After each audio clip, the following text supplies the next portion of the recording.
Trans 7 telah disusupi menjadi sarang-sarangnya Wahabi, menjadi sarang-sarangnya Jamaah Takfiri, menjadi sarangnya jihadis HTI. Maka siarannya selalu memecah belah umat Islam, siarannya selalu memecah belah NKRI. Ada apa di balik Trans 7 yang selalu ngutak-atik amaliyah Ahlus Sunnah wal Jamaah? Hasanah program Trans 7 itu mengharamkan ziarah kubur, membid'ah-bid'ahkan amaliyah kita diam, kita tidak pernah marah. Tapi begitu yang disenggol kiai kita, maka wajib hukumnya kita marah hari ini. Agar presiden paham bahwa ini ada bahaya disintegrasi, bahaya yang akan memecah belah rakyat, mengadu domba antara umat dengan masyarakat. Untuk bersama-sama menuntut Trans 7 untuk ditutup selama-lamanya.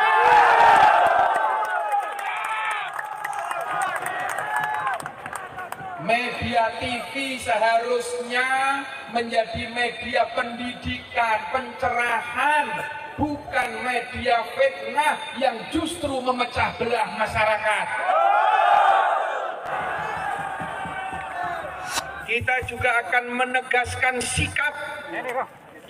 Meskipun santri niku dilatih kon sabar, santri niku dilatih tawadhu, tapi untuk kemungkaran kita tidak boleh diam. Untuk kemungkaran kita harus melawan. Apa yang dilakukan oleh Trans 7 itu bukan kritik. Santri itu biasa dikritik. Karena di pondok kita dilatih diskusi, dilatih basul masail. Tapi yang dilakukan Trans 7 itu adalah penghinaan. Penghinaan kiai-kiai kita, kepada pesantren kita dan tradisi, adab, akhlak. Itu yang kita lakukan untuk para alim ulama kita. Karena pondok pesantren, para kiai adalah benteng-benteng Ahlus Sunnah wal Jamaah. Pondok pesantren dan para kiai-kiai adalah bentengnya NKRI. Pondok pesantren dan para kiai adalah bentengnya moral akhlak bangsa Indonesia.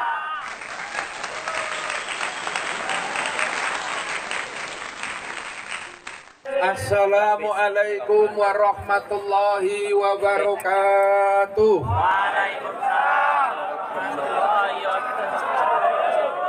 Bismillah, alhamdulillah, wassalatu wassalamu ala rasulillah wa ala alihi wa ashabihi wa mawalah, amma ba'dah.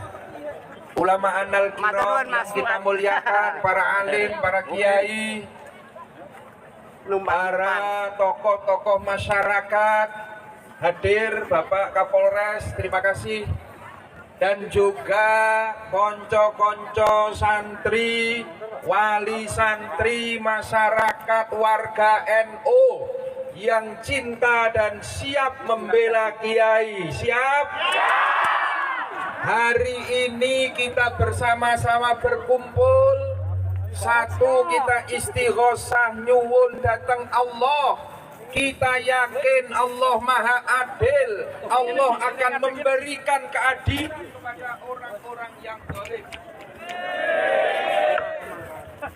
Yang kedua kalinya, kita juga akan menegaskan sikap.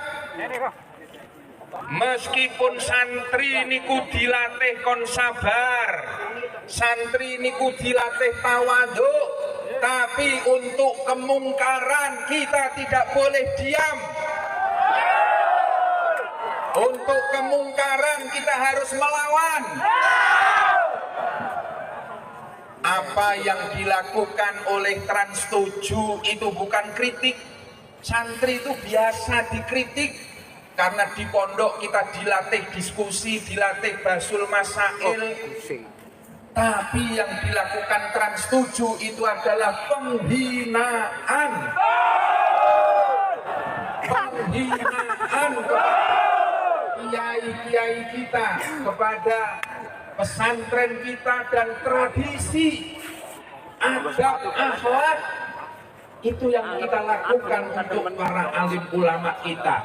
Maka hari ini kita berkumpul menjadi satu, santri se-Kabupaten Magelang, wali santri, muhibin dan warga NU, untuk bersama-sama menuntut Trans 7 untuk ditutup selama-lamanya.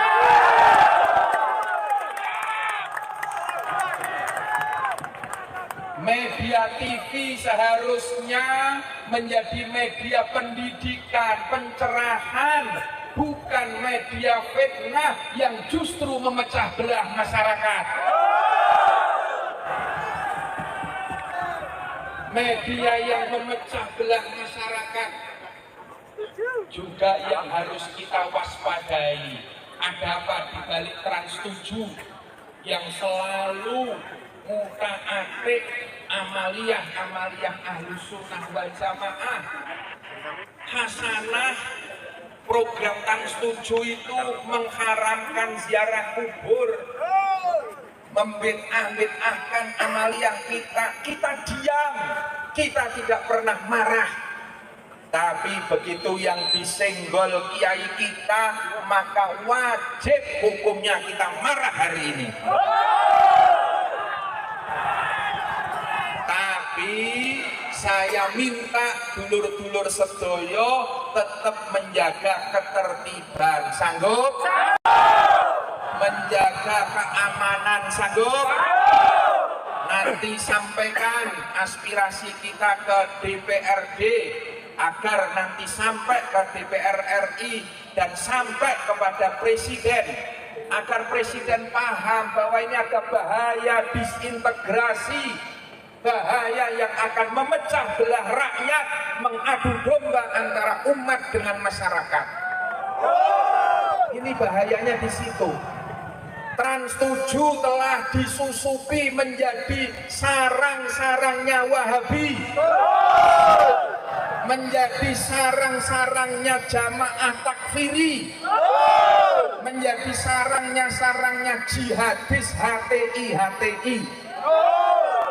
Maka siarannya selalu memecah belah umat Islam, siarannya selalu memecah belah NKRI. Kalau Anda ingin menghancurkan NKRI, maka hancurkan Nahdlatul Ulama. Kalau ingin menghancurkan Nahdlatul Ulama, hancurkan dulu pondok-pondok pesantren, jauhkan umat dari para kiai. Itu strateginya. Karena pondok pesantren, para kiai adalah benteng-benteng Ahlus Sunnah wal Jamaah. Pondok pesantren dan para kiai-kiai adalah bentengnya NKRI. Pondok pesantren dan para kiai adalah bentengnya moral akhlak bangsa Indonesia. Pun sing penting awak dhewe bareng-bareng bismillah niat ingsun menjaga marwah para ulama kita, niat ingsun menjaga marwah pondok-pondok pesantren kita. Insya Allah apa yang kita lakukan hari ini akan tercatat menjadi amal jihad dan fisabilillah. Arep ndadekke barokah manfaat ilmu kula panjenengan sedaya. Allahumma amin. Saya mau cerita tentang NU. NU kata orang Madura, Nahdlatul Ulama. Jadi pakai ejaan lama, NU. Kalau kata teman saya, Cak Nanto, ini ketua pemuda Muhammadiyah, ini teman saya, di Madura itu 90% itu agamanya Islam, 10%-nya Muhammadiyah katanya. Ini kata Cak Nanto ini. Jadi saya sering sudah menyampaikan di beberapa media sosial Bu sebenarnya, bahwa ada salah seorang akademisi dari Harvard University, namanya Phil Caruso. Phil Caruso ini adalah Tillman Scholar, nggak perlu saya ceritakan lah apa itu, nggak mungkin ngerti juga. Jadi Phil Caruso ini mengatakan bahwa satu-satunya tonggak yang hari ini, jadi gini ceritanya, ini banyak yang mempertanyakan, kok saya tidak menemukan tulisan itu? Karena memang ini diterbitkan dalam sebuah jurnal terbatas dari Harvard University di Amerika. Nah, saya membacanya itu di Amerika. Jadi mungkin tidak dirilis ke sini karena memang di situ pada akhirnya ketika muncul wacana Islam Nusantara, Phil Caruso ini diserang. Karena menurut Phil Caruso salah satu kekuatan dari Nahdlatul Ulama itu adalah satu entitas organisasi Islam terbesar yang percaya bahwa Islam itu bukan alat untuk mengarabkan seluruh umat Islam di seluruh dunia. Ini NU yang percaya itu, makanya kemudian NU itu hidup dengan metamorfosisnya dan diaspora Islam dimanapun di seluruh dunia, dan hidup dengan kebudayaan dan kearifan lokalnya. Jadi kalau Islam di Uzbekistan Bu, itu budayanya ya budaya Uzbek. Islam di Cina itu budaya yang dipakai adalah budaya kearifan lokal Cina. Suku Hui dan termasuk orang-orang Cina di daerah-daerah provinsi bagian barat Cina, itu kebudayaannya kebudayaan Cina. Nah, kalau kita perhatikan dari bagaimana orang Islam ini kemudian menyebar dan kemudian menjaga budaya-budaya lokal itu supaya tidak keluar dari maqasidus syariah, ini sebenarnya pesannya Nabi. Kita tidak boleh percaya bahwa Islam ini adalah instrumennya Allah untuk mengarabkan manusia. Kita tidak boleh percaya itu. Islam ini bagi siapapun. Mau orang Islam di Brazil di pedalaman Amazon sana itu boleh memeluk Islam dengan berbagai situasi sosial circumstancesnya. Ini bahasa akademisnya. Dengan berbagai lingkungan sosialnya. Lalu kemudian Nabi menganjurkan kita supaya Islam ini menjadi agama yang bisa menjadi rahmat bagi seluruh umat manusia dan seluruh alam semesta sampai hari kiamat. Artinya apa? Kita tidak boleh terpaku kepada satu budaya saja. Tidak boleh. Yang kita maksud dengan Islam Nusantara itu adalah Islam dalam konteks budaya, bukan dalam konteks hukum-hukum fikih yang mengikat. Lalu kemudian ditanya, oke, kalau orang NU mau naik haji berarti jangan ke Mekah dan Madinah. Itu adalah hukum-hukum agama yang mengikat. Kita tetap ke sana, orang Syiah aja naik hajinya ke Mekah juga kok. Masa orang NU naik hajinya ke tempat lain? Enggak.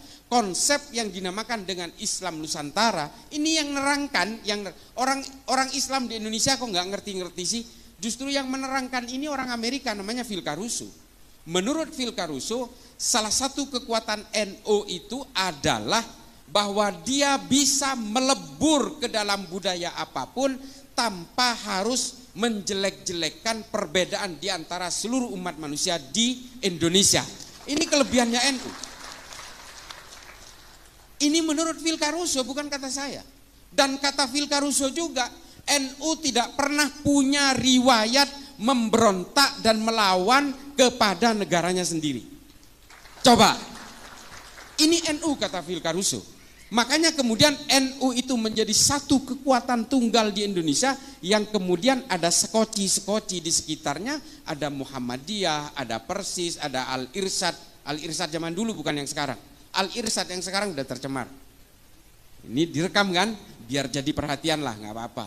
Al-Irsyad zaman dulu isinya itu adalah para habaib yang tawaddu.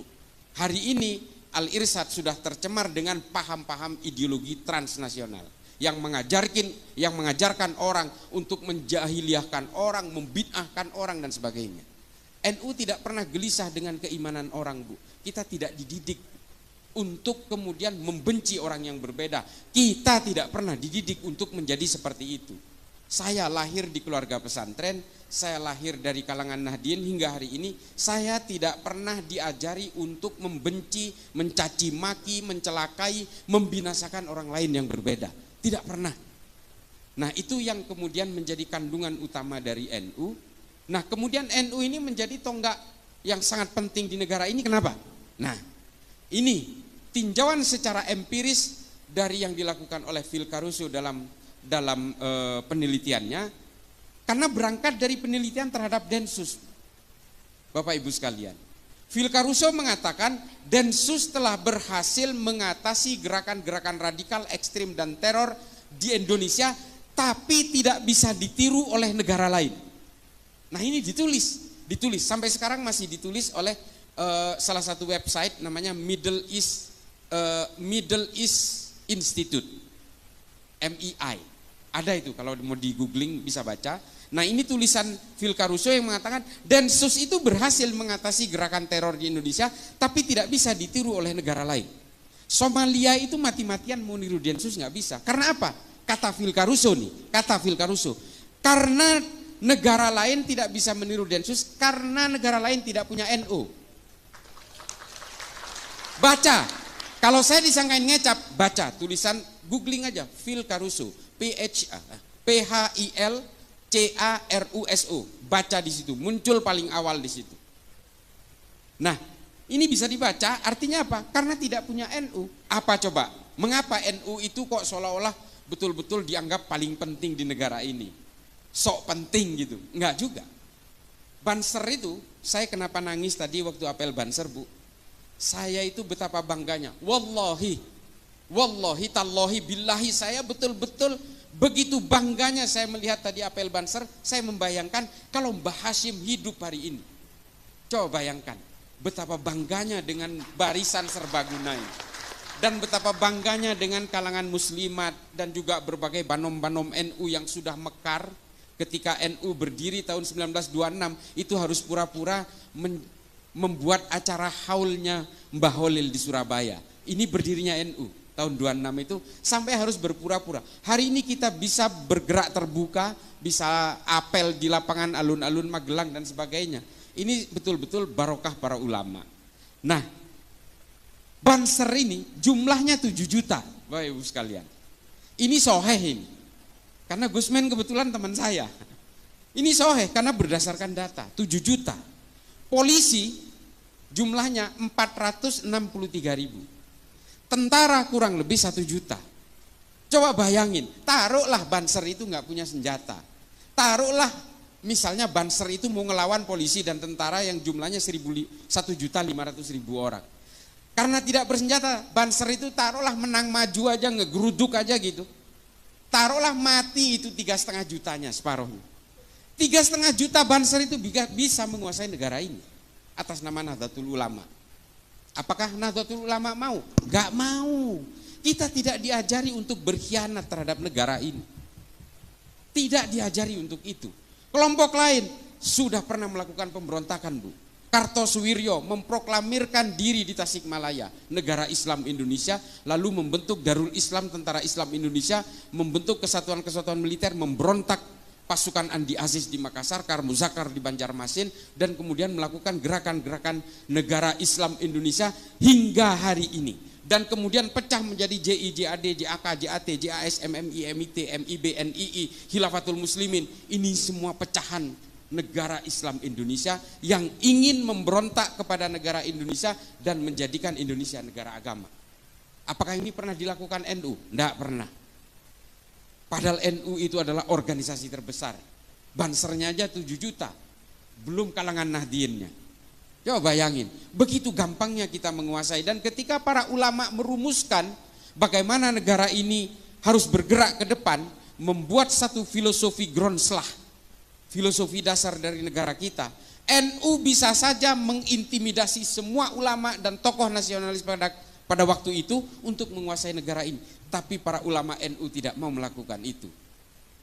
Ulama-ulama NU merekrut berbagai tokoh agama nasionalis dan berbagai organisasi dari Muhammadiyah dan sebagainya untuk merumuskan bersama-sama bagaimana kita ke depan supaya kita tadi tidak saling gontok-gontokan. Lalu kemudian diputuskan sebuah al-asobiyah. Ini kata Ibnu Khaldun, Bu, dalam Al-Muqaddimah. Para ulama kita ini nggak bego, nggak bodoh. Beliau itu membuat rumusan bersama itu berdasarkan rujukan pemikir-pemikir Islam abad pertengahan. Namanya Ibnu Khaldun, namanya Abu Bakar Ahmad Ad-Dinawari. Ada kitab namanya Al-Mujalasah wa Jahirul Ilmi yang membahas tentang bagaimana membela negara. Dan kemudian merumuskan Pancasila dengan Bhinneka Tunggal Ika, yang kemudian setelah kita teliti hari ini ternyata terilhami dari tulisan Ibnu Khaldun dalam Al-Muqaddimah pada abad ke-13. Coba, ulama kita ini nggak begitu aja memikirkan itu. Oh, kemudian kalau kita berpikir hari ini al-asobiyah itu adalah Pancasila, ya itulah hasil rumusan para ulama. Karena dulu Nabi ketika menguasai Madinah, beliau langsung membuat satu piagam Madinah sebagai tonggak kesepakatan bersama antara suku Aus dan suku Hazrat, pribumi dan pendatang yang kemudian disatukan dalam Muhajirin dan Ansor, dan menyatukan orang-orang Nasrani dan orang Yahudi menjadi satu entitas bersama bernama negara Madinah dengan piagam Madinah. Piagam Madinah ini mengatur apa? Mengatur hak dan kewajiban yang sama antara orang-orang yang berbeda, ya. Lalu kemudian mengatur juga semua bahwa manusia siapapun di Madinah, harkat dan martabatnya harus semuanya diakui tanpa melihat latar belakangnya, suku maupun agamanya. Nah, dari sini kemudian memecah dua pemikiran tadi yang saya sebutkan. Abu Bakar Ahmad Ad-Dinawari menulis Al-Mujalasah wa Jahirul Ilmi, merumuskan itu. Artinya apa? Membela negara itu adalah hukumnya wajib. Ini juga yang kemudian oleh Mbah Hashim ditekankan kepada kita, kita semua adalah fardhu ain dalam membela negara. Ini semua sanadnya mengalir dari Kanjeng Nabi. Lalu kemudian ada seorang mu'allaf tiba-tiba ujuk-ujuk umur 40 mengenal Islam, namanya Felix Yao, mengatakan membela tanah air tidak ada dalilnya dalam Islam. Saya katakan sedikit kasar, ini goblok namanya. Salah satu korban perang Uhud itu namanya Mukhairik, orang Yahudi. Hanya 2 kitab sejarah yang menerangkan Mukhairik ini sudah memeluk Islam ketika ikut perang Uhud, tapi 8 diantaranya yang lain mengatakan dia masih Yahudi. Mukhairik ini adalah seorang pemuka agama Yahudi, kalau di Yahudi itu namanya rabi. Dia adalah seorang rabi. Perang Uhud itu terjadi hari Sabtu. Karena hari Sabtu, Mukhairik ini dilarang oleh keluarganya. Kamu ini hari ini adalah hari Sabat. Orang Yahudi tidak boleh keluar rumah. Tapi Mukhairik mengatakan, saya harus membela Nabi karena selama ini Nabi telah melindungi kita. Kaum minoritas seperti kita dilindungi oleh Nabi, maka ketika Nabi berperang saya harus ikut. Mukhairik memaksa keluar untuk berperang bersama Nabi dalam perang Uhud, lalu kemudian Mukhairik gugur. Tapi sebelum Mukhairik berangkat ke perang Uhud, Mukhairik meninggalkan catatan fatwa waris kepada keluarganya bahwa 3 kebun kurma dan 51% dari 51 bagian dari seluruh harta saya, kalau saya mati di perang Uhud, serahkan kepada Nabi. Nah, 2 kebun kurma dan 1 kebun anggur, kalau dalam Tarikh At-Tabari disebutkan. Ini kemudian ketika gugur Mukhairik dalam perang Uhud, semua harta yang difatwa wariskan ini diserahkan kepada Nabi.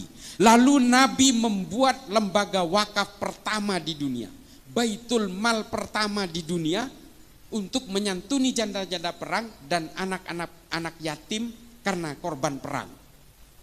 Nah, Baitul Mal pertama yang dibuat oleh Nabi ini modalnya dari mana? Dari orang Yahudi yang namanya Mukhairik. Ini loh yang dimaksud bahwa semua orang punya hak dan kewajiban yang sama dalam satu negara, menjunjung tinggi kesepakatan bersama yang bernama Pancasila yang pada zaman Nabi disebut Piagam Madinah. Ini Bapak Ibu sekalian. Jadi ajaran-ajaran yang dilakukan oleh para ulama NU untuk merumuskan Pancasila sebagai dasar negara ini tidak ujuk-ujuk. Pemikiran Ibnu Khaldun ini kemudian dipakai oleh Adam Smith, John Locke, John Maynard untuk merumuskan demokrasi modern hari ini. Pemikiran-pemikiran tentang dunia kapital, bagaimana aliran modal dipegang negara untuk mengaktifkan UMKM, pedagang kaki lima dan sebagainya. Ini berawal dari pemikirannya Ibnu Khaldun dalam Al-Muqaddimah. Gak mungkin baca, udahlah saya baca sampean dengerin aja. Tapi kalau mau tertarik, baca Al-Muqaddimah, komplit tentang politik, ekonomi, sosial dan sebagainya. Karena Ibnu Khaldun ini juga seorang ahli sejarah, Ibnu Khaldun juga seorang polimath, ahli dalam segala hal. Nah, dulu pemikir Islam itu Bu, semuanya polimath. Polimath ini artinya adalah bisa apapun. Ibnu Sina itu selain ilmu kedokteran, dia juga bisa mengukur jarak antara bulan dan matahari. Ini Ibnu Sina ini. Hari ini oleh orang-orang Wahabi dikafirkan karena dia orang Persia. Coba. Ini nanti akan saya bahas sedikit di bagian terakhir. Lalu kemudian Al-Khawarizmi, orang Persia yang juga hari ini dikafirkan. Dia yang menciptakan angka 0 dalam matematika. Namanya Al-Khawarizmi, orang Islam Bu. Yang menciptakan kamera di HP ini, itu orang Islam pertama kali menulis dalam sebuah kitab namanya Al-Haya.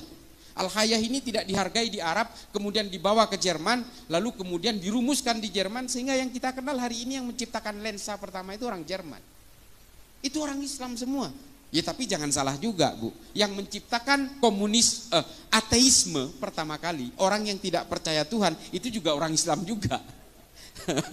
Jadi keilmuan dalam Islam itu kemudian berkembang dalam berbagai hal, dalam sains, dalam sejarah, ekonomi, filsafat dan sebagainya. Kita ada Tabrizi, Rumi, Imam Ghazali, Ibnu Rushd, kita mengenal tahafud al-falasifah, tahafud at-tahafud, fihi ma fihi. Ini adalah karya-karya monumental para pemikir Islam pada zamannya.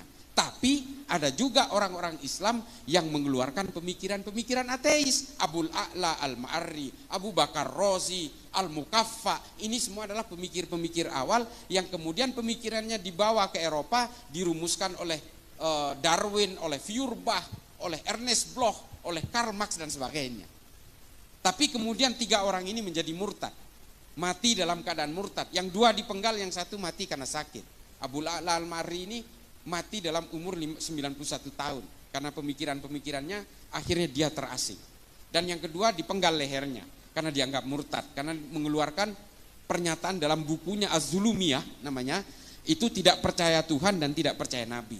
Nah ini nggak usah kita ikutin, saya hanya cerita aja bahwa bagaimana keilmuan dalam Islam itu berkembang pada abad pertengahan itu, yang kemudian mengilhami berbagai pemikir-pemikir Islam hari ini.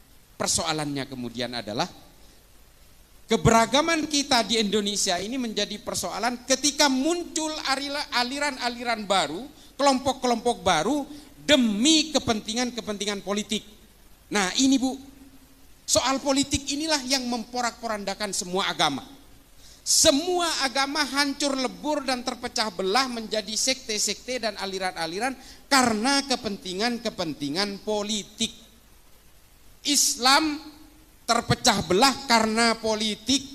Orang Islam membunuh Sayyidina Utsman, orang Islam membunuh Sayyidina Ali, membunuh Sayyidina Hasan, Sayyidina Husain, terlibat dalam perang sesama orang Islam, perang Jamal, perang Siffin, perang Hurrah, perang Nahrawan, perang Zab. Ini perang sesama orang Islam karena apa? Karena persoalan-persoalan politik. Di dalam Kristen juga karena persoalan politik memecah belah Kristen, pecahnya Katolik dan Protestan juga karena persoalan politik. Perang 30 tahun membunuh 8 juta orang Kristen di Eropa. Perang di Arab Saudi ketika terjadi pepecahan keluarga Ibnu Saud dan keluarga Ibnu Rashidin juga karena persoalan politik, membunuh 13.000 Muslim di Saudi Arabia. Dan perang-perang yang lain yang membunuh puluhan ribu orang Muslim, para sahabat dibunuh oleh sahabat yang lain dalam perang Hurrah, keturunan Nabi dengan keturunan Nabi yang lain, zuriyah dengan zuriyah saling berperang dalam perang Zab untuk kepentingan-kepentingan politik. Kepentingan-kepentingan politik inilah kemudian yang memecah belah kita hari ini. Ada 2 kelompok Wahabi Salafi. Ini saya selalu bawakan, ini saksinya dari Densus. Kami ini senantiasa bertemu dengan tangkapan-tangkapan teroris Bu. Sama pemahamannya, ziarah kubur haram, musik haram, ini haram, wayang haram, haul haram, tahlilan haram, semua diharamkan. Kalau hari ini masih ada orang-orang Wahabi Salafi yang masih sejuk-sejuk, itu awal-awal aja. Produk akhirnya nanti jadi teroris juga. Karena semua diharamkan, semua musuh, semua kafir, semua takfir, dan semuanya orang-orang jahiliyah. Aswaja itu diplesetkan menjadi warisan jahiliyah. Aliran sesat warisan jahiliyah. Ini di mata mereka. Padahal di kita Aswaja itu adalah Ahlus Sunnah wal Jamaah. Nah ini ada teman saya dari Gus Ulil dari Wonosobo, Gus Ulil Albab. Ini dari Batsul Masailnya Nahdlatul Ulama. Ini teman saya baru lihat, sorry.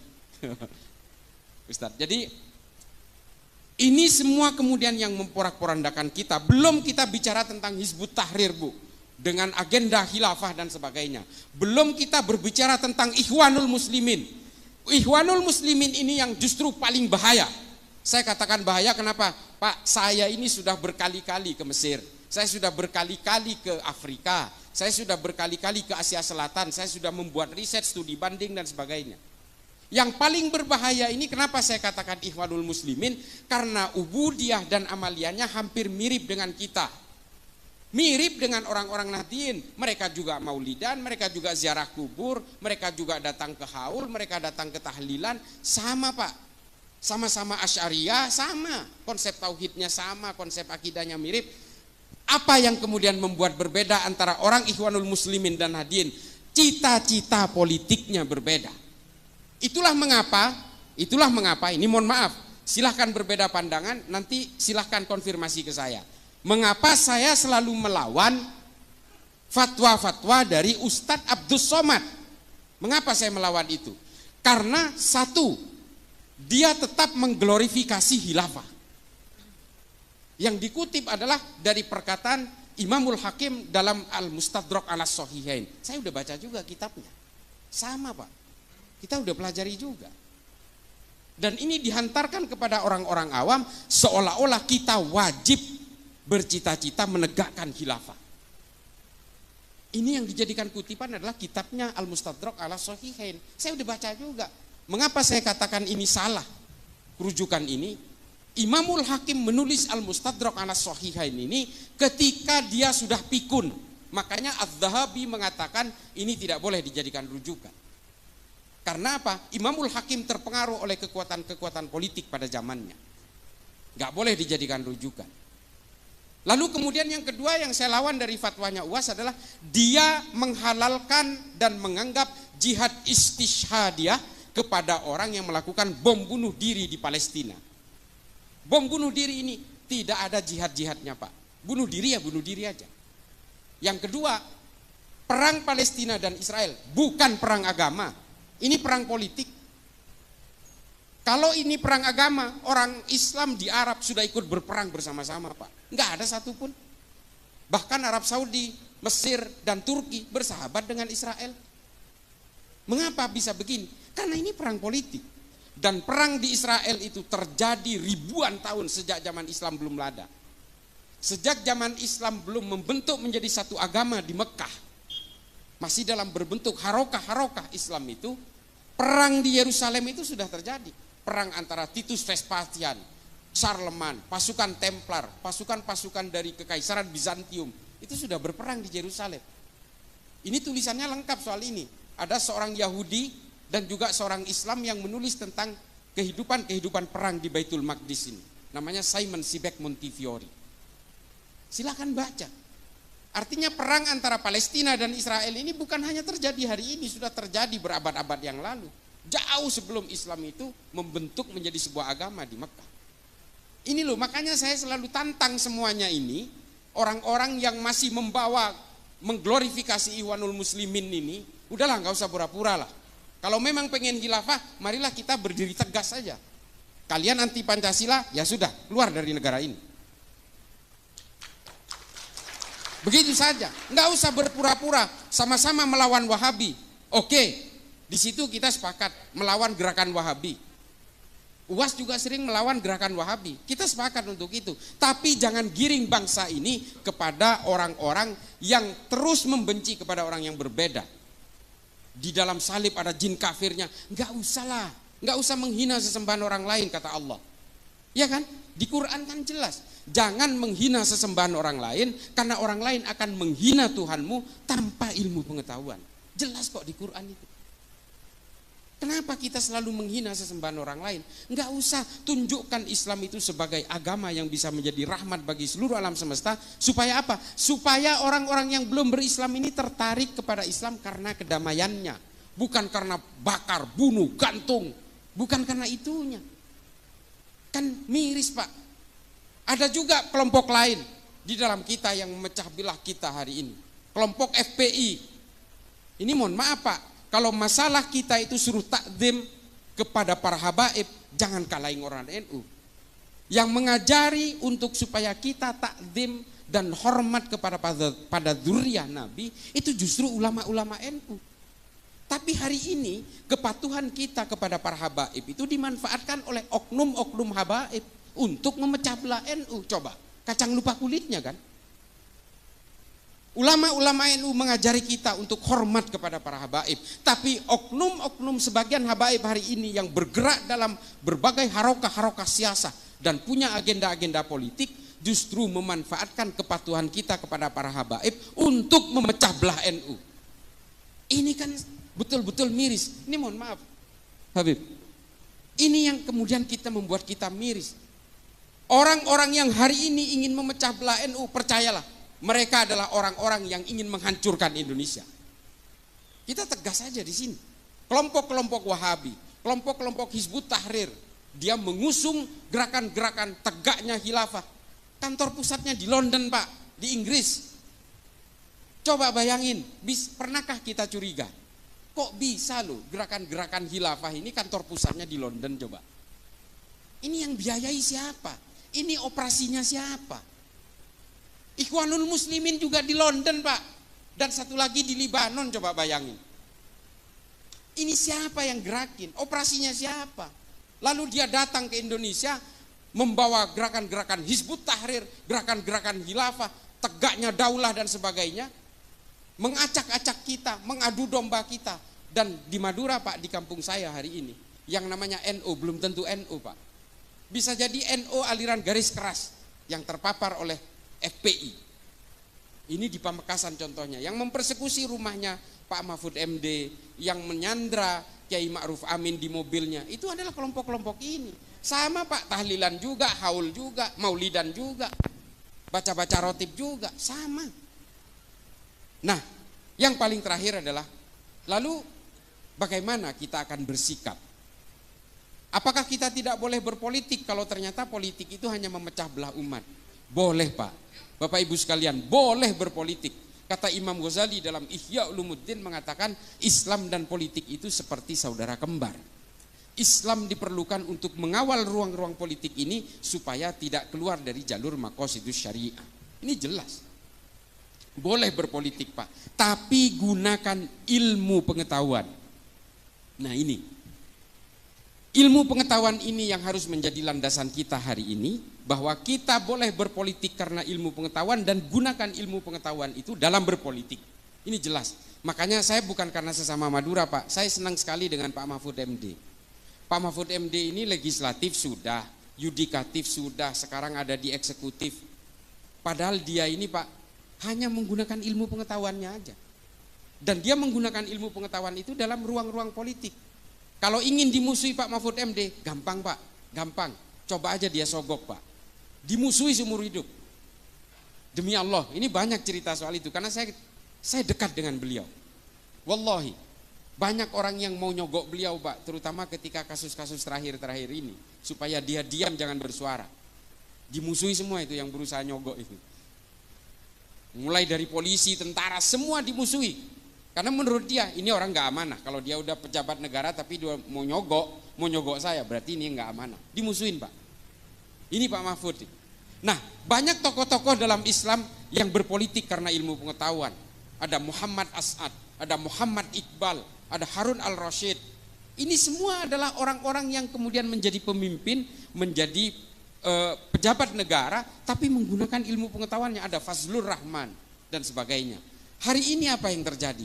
Kita meninggalkan ilmu pengetahuan dari dalam dunia politik kita. Yang terjadi adalah apa? Ambisi-ambisi kekuasaan.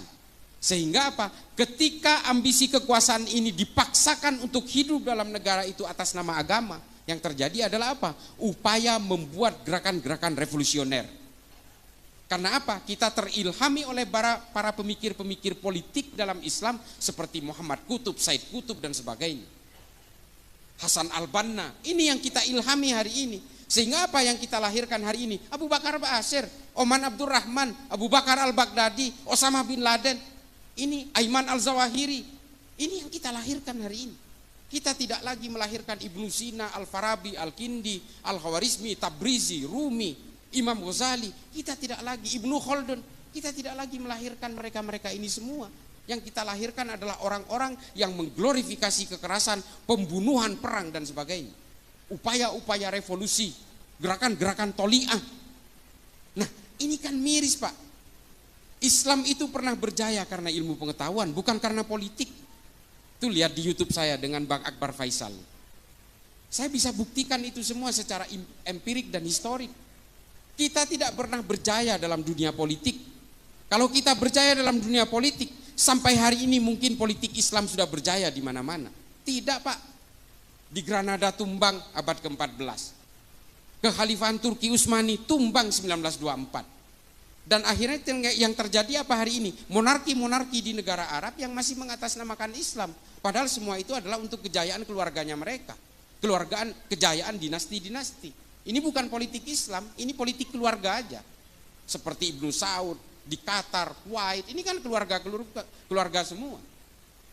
Nah, ini kan mulkan-mulkan yang sebenarnya hanya mengatasnamakan Islam, tapi sebenarnya nggak Islami juga.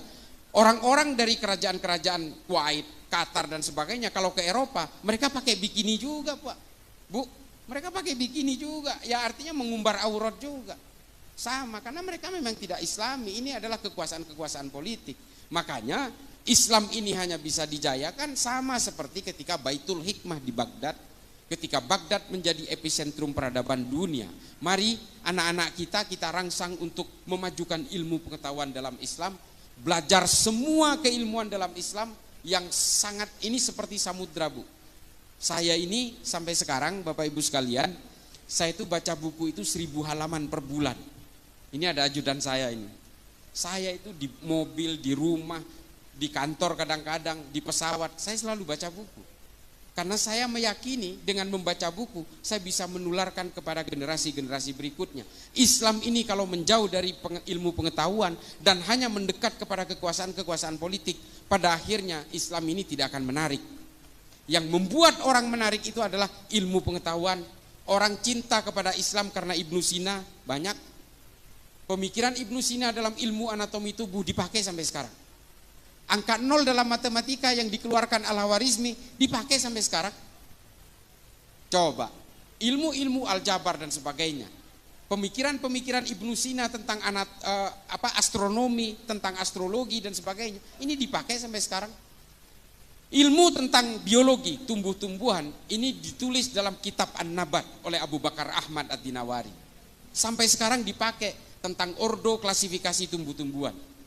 Ini dari Islam semua, Bu, Bapak Ibu sekalian. Makanya kembalikan kejayaan Islam ini lewat ilmu pengetahuan. Kalau dengan politik kita hanya bermimpi tentang perang, bagaimana melakukan proses negosiasi politik di tingkat elit, bagaimana berbagi konsesi kekuasaan dan sebagainya. Enggak jauh-jauh dari situ. Dan ketika satu negara itu dikuasai oleh kelompok Islam, percayalah nanti akan berperang dengan sesama kelompok Islam. Di Afghanistan sudah terjadi, Bu. Taliban menguasai atas nama Islam, tapi kemudian muncul musuh dari Aliansi Utara, muncul musuh dari ISIS Khorasan. Karena selalu begitu, Bu. Kekuasaan yang mengatasnamakan agama pada akhirnya terjebak dalam firqoh-firqoh yang berbeda-beda. Kelompok-kelompok yang berbeda. Karena apa? Dari tafsir-tafsirnya di Islam itu sudah berbeda-beda. Dari mazhab sudah berbeda-beda, dari manhaj sudah berbeda-beda. Makanya ketika kelompok Islam itu menguasai satu panggung politik, biasanya perpecahan terjadi. Yang satu ingin begini, yang satu ingin begitu. Pada akhirnya apa? Yang satu semua ingin diakomodasi, perang satu sama lain sesama Islam. Ini sudah terjadi. Sunni dan Syiah itu pecah karena persoalan politik. 1400 tahun belum selesai permusuhannya sampai hari ini. Nah, jadi Bapak Ibu sekalian, kalau ingin memajukan Islam, rangsang anak-anak kita, cucu-cucu kita untuk belajar tentang ilmu pengetahuan, tentang basis-basis era digital segala macam. Algoritma digital, algoritma berbagai pemikiran-pemikiran yang bersifat lebih ke depan, visioner ke depan. Ini berikan kepada anak-anak kita. Demikian, mudah-mudahan nanti bisa ada tanya jawab. Ini mudah-mudahan bisa menjadi manfaat bagi saya pribadi yang fakir ilmu ini dan juga bisa bermanfaat bagi Bapak Ibu sekalian. Akhiran ihdinas siratal mustaqim. Wallahul muwaffiq ila aqwamit thoriq. Assalamualaikum warahmatullahi taala wabarakatuh. Waalaikumsalam warahmatullahi wabarakatuh. Masya Allah, daging banget gitu ya ngajinya ya Gus. Masya Allah, luar biasa sekali. Dan mungkin ada kesempatan kita untuk sesi tanya jawab dulu. Mungkin satu atau dua Gus berkenan untuk bisa menjawab pertanyaan dari para jamaah pada yang berkesempatan kali ini telah hadir. Siapa yang mau tanya kepada Gus Islah? Ada mungkin mbak-mbaknya ya? Oke, bisa. Mas Panitia mungkin kita bisa dibantu dengan mic dari FOH, mungkin bisa bantu satu mic ya. Oke, yang putri ditahan dulu ya. Yang putra sekarang, ada nggak nih yang putra mau tanya? Ya, mana? Oh Bapak ya, oke Bapak ada pertanyaan, baik. Ada dua pertanyaan yang pada kesempatan kali ini akan disampaikan. Baik, terima kasih. Iya, baik. Mungkin bisa merapat ya. Oke. Iya, yang ibunya dulu.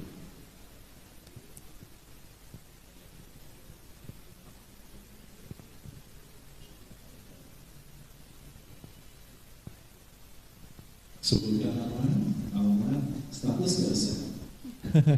Assalamualaikum warahmatullahi wabarakatuh. Waalaikumsalam warahmatullahi wabarakatuh. Nepangaken kawula ati perwakilan dari PC ISNU Kabupaten Magelang. Alhamdulillah ketuanya juga dari Untidar Pak Ibrahim, matur nuwun sanget. Untidar menika saged rawuh Pak Profesor niki kula perwakilan nggih.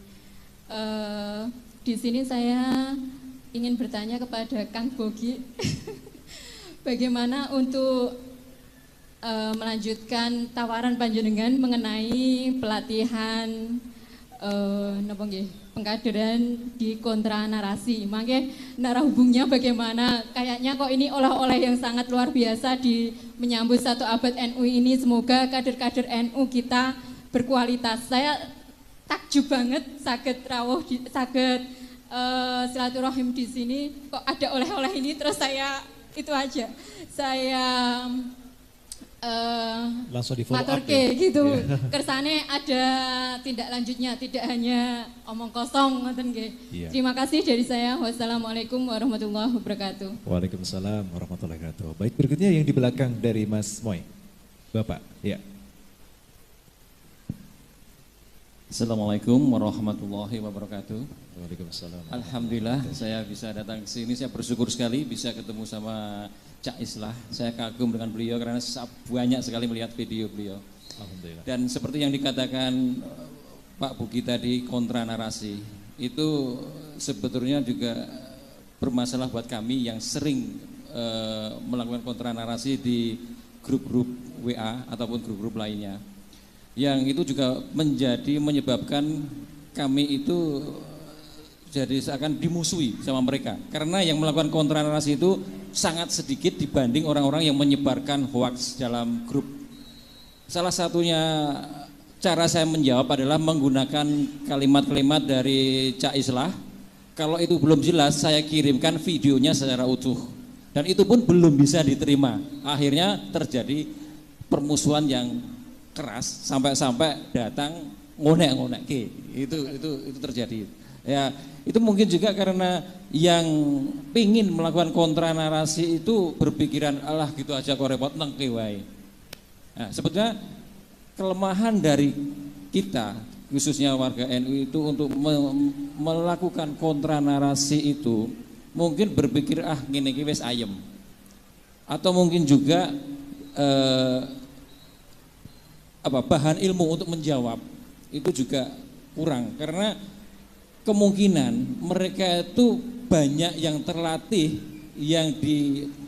yang didoktrin sama ustadz-ustadz mereka di mana pengajian yang mereka ikuti itu banyak ilmu yang digunakan untuk mereka melakukan penyerangan-penyerangan terhadap pemerintah ataupun Islam yang tidak sepaham dengan pemikiran mereka.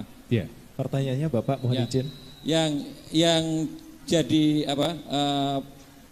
pertanyaan saya, Seakan-akan kenapa kok sekarang banyak pengajian yang menyebarkan doktrin-doktrin yang saya anggap itu memusuhi Islam yang tidak sepaham dengan mereka, memusuhi pemerintah, itu kok seakan-akan tetap berjalan dengan tenang. Khususnya adalah yang di lingkungan universitas. Saya banyak bertemu dengan anak-anak yang dulunya dia itu rajin mengikuti pengajian saat kuliah. Setelah selesai kuliah itu jadi orang yang keras.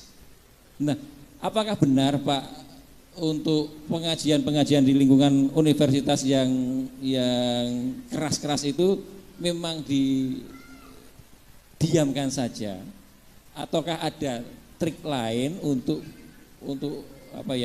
menghambat mereka untuk menyebarkan ajaran-ajaran yang melawan pemerintah ataupun menjelek-jelekan aliran yang tidak sepaham dengan mereka gitu. Itu aja. Assalamualaikum warahmatullahi wabarakatuh. Waalaikumsalam warahmatullahi wabarakatuh. Ya, cukup 2 saja terlebih dahulu ya, karena waktu saya terbatas. Kami persilakan kepada Gus Islah atau Kombes Pol Bogi. Terima kasih Ibu. Untuk program konten narasi, gambaran saya, kami aja yang di Sulawesi Tengah, di Poso masih ada lagi daerah yang masuk lagi kabupaten. Itu aja kita kirim. Apalagi yang ada di Magelang. Ya, kita hanya 5 jam saja dari kantor kami. Nanti silahkan nanti catat nomor saya, nanti habis ini kita diskusi kira-kira nanti modelnya bagaimana. Apakah kemudian dari PCNU atau mungkin dari para pondok pesantren, kita siap untuk menghadirkan tim kita. Untuk yang tadi mahasiswa Pak, tadi sudah saya sampaikan juga bahwa radikalisasi itu tidak hanya terjadi di lingkungan masyarakat, tapi di lingkungan dunia pendidikan. Banyak mahasiswa yang kemudian terpapar dalam hal pemikiran, ya, dan bahkan mahasiswa kemudian menjadi pelaku teror, dia ahli bom yang kemudian ditangkap di wilayah Sulawesi Tengah, itu dari mahasiswa dari salah satu universitas terkemuka di Indonesia. Ya. Jadi memang radikalisasi yang kemudian dibawakan oleh kelompok misalnya HTI itu banyak merambah ke dunia pendidikan. Bahkan dalam rilis terakhir dari BNPT kalau tidak salah ada indeks radikalisasi anti Pancasila itu di beberapa universitas itu ada, termasuk universitas negeri itu ada juga. Nah, ini menjadi garapan kami sekarang, ya, bagaimana kemudian kita bisa menangkal, mencegah radikalisasi yang terjadi di lingkungan mahasiswa. Karena ini berbahaya Pak, sangat berbahaya, di mana sebenarnya otak-otak mahasiswa yang produktif untuk membangun negara ini ternyata hanya dicokoki oleh doktrin-doktrin yang kemudian mereka ingin singkat, jalan singkat untuk menjadi seorang mukmin, ya, dalam kacamata mereka. Sehingga apa? Salah satunya adalah ya mengkafirkan sistem yang ada di negara ini, sistem pemerintah, ya, kita togut dan sebagainya, yang akhirnya nanti tujuan utama adalah mereka bagaimana bisa menyongkong adanya khilafah yang ada di Indonesia, yang kemudian ini bisa membahayakan negara ini kalau kemudian dari lingkup pelajarnya, mahasiswanya yang produktif sebenarnya untuk membangun bangsa itu kemudian terpapar oleh virus yang namanya virus radikalisme ini. Begitu Pak. Ya, sekali lagi itu ada Pak, dan itu sedang menjadi perhatian khusus dari negara terkait penyebaran radikalisme di lingkungan kampus atau mahasiswa. Terima kasih. Baik, terima kasih ya. Baik, mungkin Gus Islah mau menambahkan sedikit saja.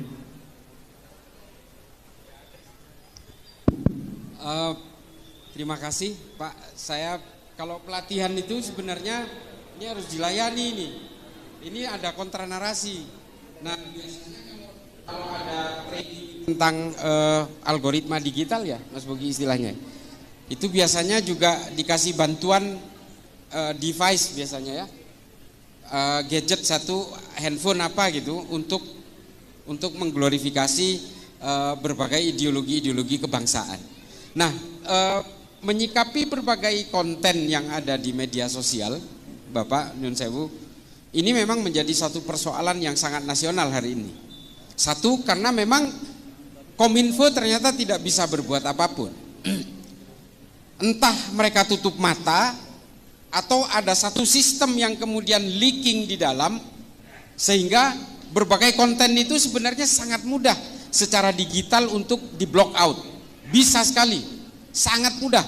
Apalagi hanya men-take down salah satu akun misalnya yang selalu menyebarkan hoax dan ajaran-ajaran nggak benar. Gampang sekali sebenarnya.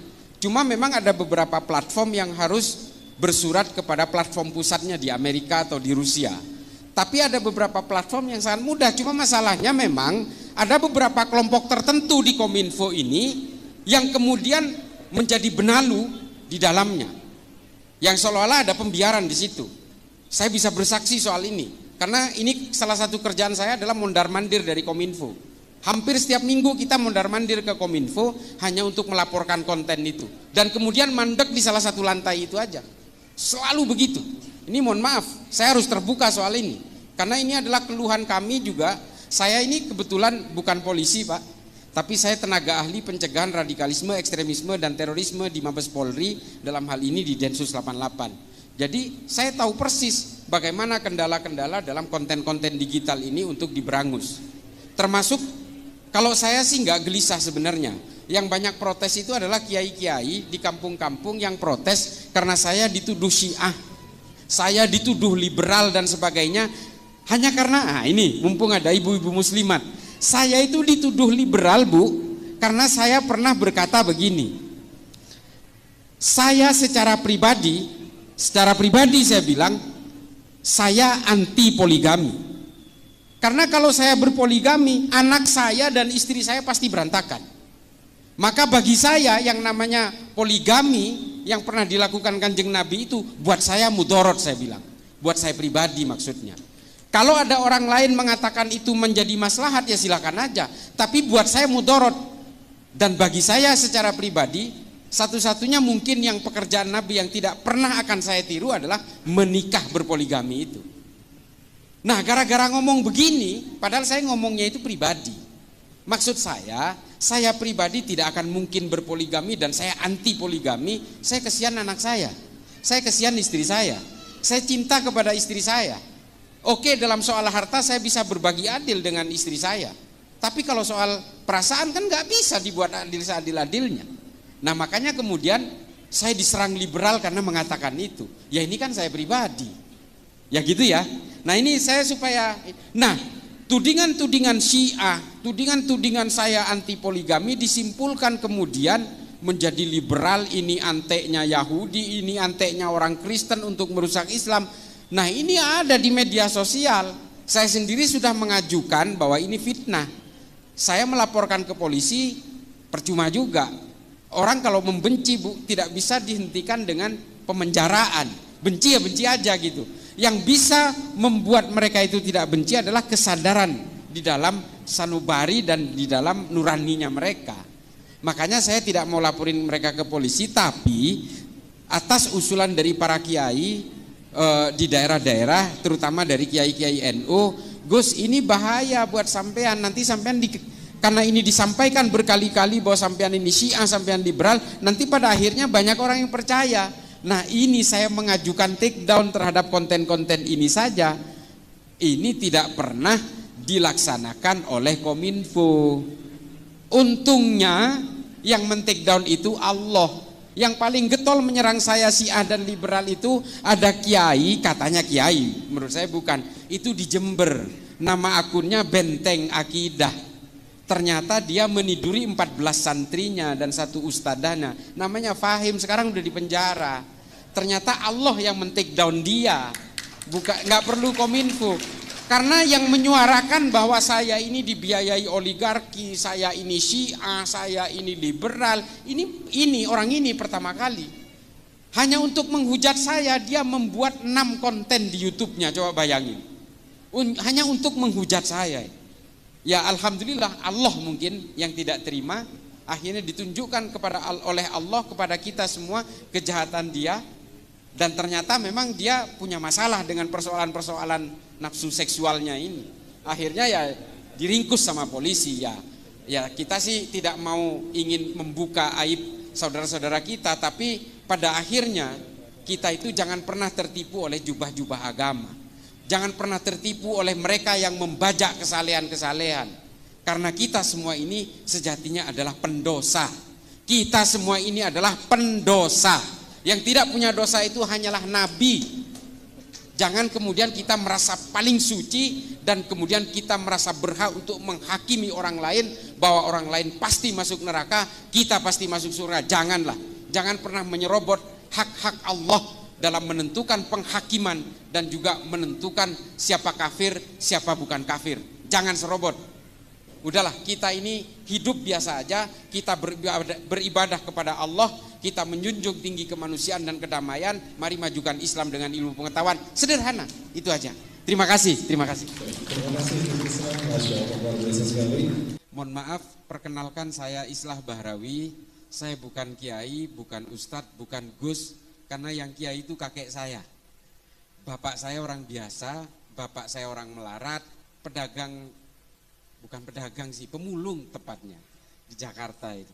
Pemain, kalau di sini pemain ketoprak, Bu. Bapak saya itu, tapi di Madura. Di Madura itu namanya panjak, sejenis ketoprak kalau di sini, campur sari gitu. Nah, itu bapak saya. Tapi bapak saya ini muridnya Yai Usman Jatipurwo. Jadi bapak saya meskipun pemain campur sari itu, bapak saya itu ahli torikoh dari Naqsabandiyah. Nah, jadi kakek saya yang kiai kebetulan santri terakhir dari Syekhona Khalil bin Abdul Latif dari Bangkalan. Satu angkatan dengan Kiai As'ad Syamsul Arifin dari Sukorejo. Itu kakek saya. Itu aja, saya lahir di Madura. Saya sudah tua, umurnya 52 tahun. Saya sempat mondok di pondok pesantren Syekhona Khalil di Bangkalan 3 tahun. Kemudian saya kuliah di Jakarta, lalu saya belajar, nah ini, saya belajar Islamnya kebalik. Kalau teman-teman saya belajar Islamnya itu ke Arab Saudi atau ke Timur Tengah atau ke Mesir atau ke Maroko, saya belajar Islamnya ke Amerika, kebalik, Bu. Saya belajar sejarah dan filsafat Islam di Zaytuna Institute di California. Jadi campur aduk, tapi insya Allah saya tetap Ahlus Sunnah wal Jamaah dan sejak lahir insya Allah sampai saya mati tetap Nadiyin sejati. Al-Fatihah. Alhamdulillahirrahmanirrahim. Bismillahirrahmanirrahim. Alhamdulillahirabbil alamin. Arrahmanirrahim. Maliki yaumiddin. Iyyaka na'budu wa iyyaka nasta'in. Ihdinas siratal mustaqim. Siratal ladzina an'amta 'alaihim ghairil maghdubi 'alaihim waladdallin. Amin. Bismillahirrahmanirrahim. Allahumma sholli ala sayyidina Muhammad. Amin ya Allah. Amin ya Allah. Amin ya Allah. Rabbana wa qina adzabannar wa qina adzabannar wa qina adzabannar wa adkhilna jannata ma'al abrar ya aziz ya ghaffar ya rabbal alamin. Subhana rabbika rabbil izzati amma yasifun wa salamun alal mursalin walhamdulillahi rabbil alamin. Matur nuwun, wassalamualaikum warahmatullahi wabarakatuh.